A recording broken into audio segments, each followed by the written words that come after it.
The Lagos Ministry of Works Engineers, the contractors, they build well, and the gentlemen of the press.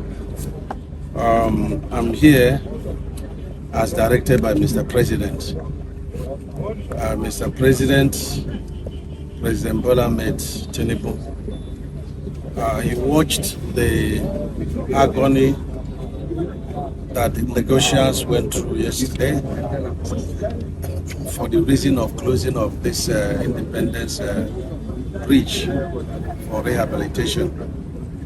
He was very highly displeased, even though the subject matter, which is to rehabilitate the already collapsed return wall of the Independence Bridge, was very, very important.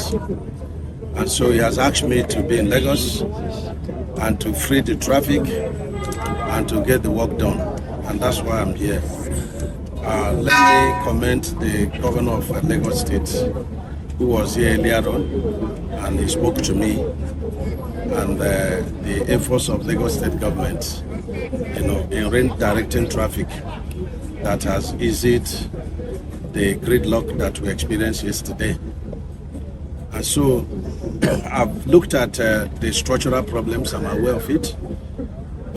We designed the rehabilitation, but unfortunately, when the bridge was to be closed, I was not informed.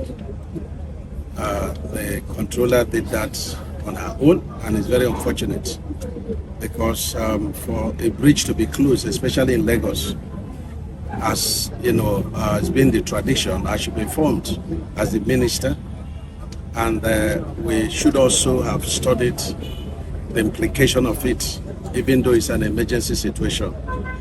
We would have deployed emergency evaluation of the implication of closing the bridge. Was there any other thing we would have done? And then while we take time to do the proper work. And so I use the opportunity to warn all controllers and engineers all over the country. Never you close the roads or close any bridge without running it through the PAM secretary, who will seek for the permission from the Honorable Minister of Works. And so there will be consequences, disciplinary action for this.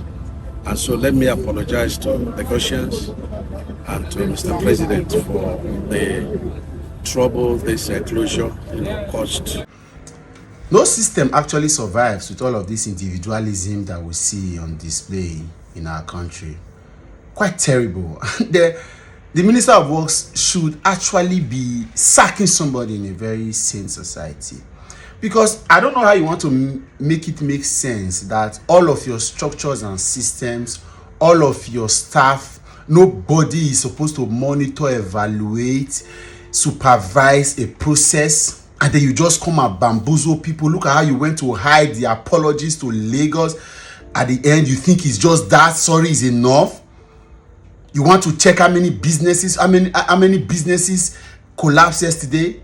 I saw somebody tweet, I think it was Nasboy, that said a 15-minute trip costing 4 hours. People were still on traffic at about 3 a.m. in the morning, and you are coming here to throw blames around because you think we are all fools. And then, you see, we can argue on politics with about judiciary, legislation, elections. But you see, these are very small details that I see, and I say, we are not growing. This is 2025.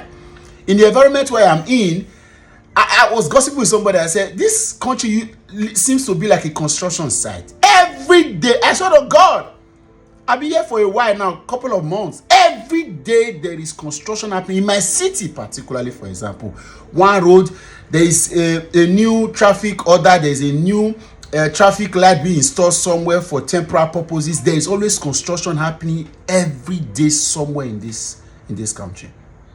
And then, but I don't know where we are copying, what we are learning. We will not learn democracy, we will not learn tenets, principles, and values. We will not learn judicial interference. We will not learn independence of electoral process. We will also not learn service to the people. If a country is really serious, because all of these things, the other, it was Sanwo-Olu, I don't sound, but this Devil Mai's guy seems to, and then he goes to come and talk and speak English, think that's all. If you put service to the people as paramount, you will not be resuming construction of a work on a day after 2 days holiday with a weekend that came. People, many businesses were being choked into yesterday. Yet you chose yesterday, and nobody is being sacked, nobody is being suspended, nobody is being prosecuted. Then you are coming here to say, and they look at, and the people think that this is normal. This looks normal. Individualism. Everybody wants to be. The president said, "Excuse me." All of these powerful people that we have empowered into office, and they have lost their senses. And unfortunately, the people that are aiding and abetting them,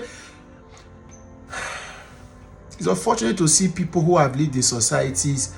I've traveled a few times before now till I left fully in the last couple of months. There are people that have lived outside of the shores of Nigeria for 10, 15 years. They defend this kind of nonsense. These are little details that I see and I say, we are failing. We cannot deny that we are not growing. What is wrong with weekend construction? What is wrong with night construction? What is wrong with looking for alternative routes? And you say because you want to serve the people, you punish them so that they will not begin to appreciate you when you finally do. That is the idea. The idea to stress them, make them, drain them, strand them. So when they get any little, that's why the country will keep you hungry. And then they come and give you peanuts. So you begin to celebrate. They say, we will try. This is it. This is the point.